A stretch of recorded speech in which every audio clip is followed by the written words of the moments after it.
We landed in a pile of potatoes, mashed potatoes, now in the castle kitchen. Martha screamed, hovering above us with a long knife. Oh, she exclaimed when she saw my face. It's you, Robert. She lowered her knife.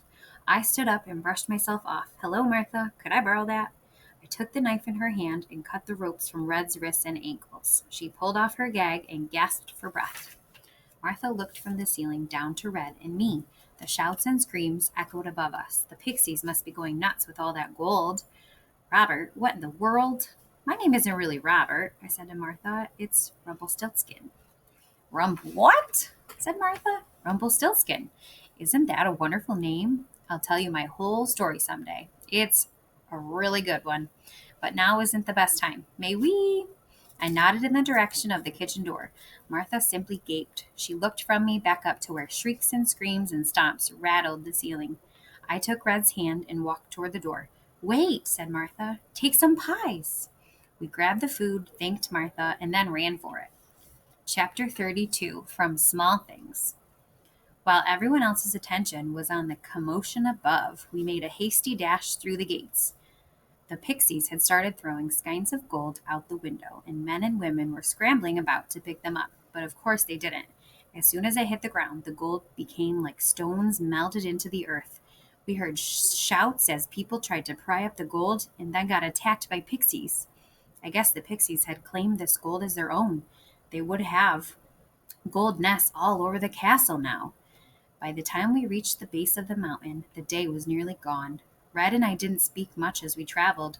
We were cold and dirty and exhausted, but at least we were full from the pies Martha had given us.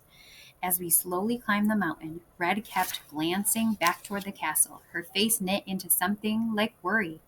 They won't come after us, I said. I think they're a little busy. No, it isn't that. Do you think they'll be all right? I had to laugh. Red, concerned? And about the miller, no less? They'll be fine once the swelling goes down. Then we both laughed, tears streaking our muddy faces. How did you do that? She asked. How did you just do all that? I smiled. A good name can do a lot for you. I told Red everything that had happened when Frederick and Bruno took me outside, all about my name, and how I knew what it was and my plan to get away. Rumpelstiltskin, she said slowly. That's crazy. You're trapped and tangled, and then you're really powerfully magical.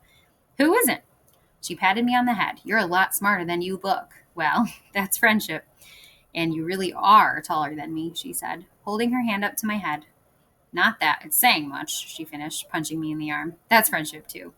We reached the edge of the village just as the sun was going down, casting a sparkling pink glow all over the snow. Gran's cottage was dark and empty and cold. It looked so lonely. You can come to my house. Mother wouldn't mind. She'll probably want to thank you for, saving my life. Maybe in a little while, Red nodded. She understood. After everything, I needed some alone time. I walked around the village, glancing through candlelit windows where families ate their suppers or children were snuggling in their beds. I walked past the mill, now abandoned and silent. I wondered who would be the miller now. Surely no one as greedy as Oswald. I walked through the mines where tools were abandoned and the pans full of mud suggested that the villagers, still, were not finding much gold. I walked just inside the woods and felt the mysteries there. One day I would go back to Red's granny and thank her. Nothing had changed about the mountain or the village, but it all looked different to me, I guess because I had changed. When I came back to the cottage, I noticed something that really was different. There was a hardy little sapling growing in the snow in front of my cottage. My seed! Red must have come and watered it, or maybe even her granny. Big things can grow from small ones. What would it grow to be? I hoped a giant apple tree. Inside the cottage, I found my mother's spinning wheel in front of the fireplace, old and scratched. It had caused so much trouble, but it was still beautiful to me because it was hers. Because now I knew the destiny she had wished for me. I brushed my hands over the wood and spun the wheel. It swirred, ringing like music. I still had my mother's bobbin in my satchel. I took it out and placed it on the wheel. I gathered a few bits of straw from the floor and held them tight in my hand. Red once told me that magic was inside of me. She was right, but Ida had said that magic was everywhere, in the sky, in the air, in the sun. She was right too. The magic was inside me and outside me, in everyone and everything. And everything had its own unique kind of magic. It was in trees and trolls, squirrels and rabbits, mountains and rivers and rocks. It was in my feet and fingers and in my heart. I could feel it now as I began to spin. Straw is straw, I thought. The straw snapped and sputtered through the wheel. It floated in the air, glittering in the moonlight like bits of gold dust. Like gold, but not gold. Beautiful. Gran would have loved it, and so would Mother. I could almost feel them with me, and that's its own kind of magic. To feel that people who are gone are still here.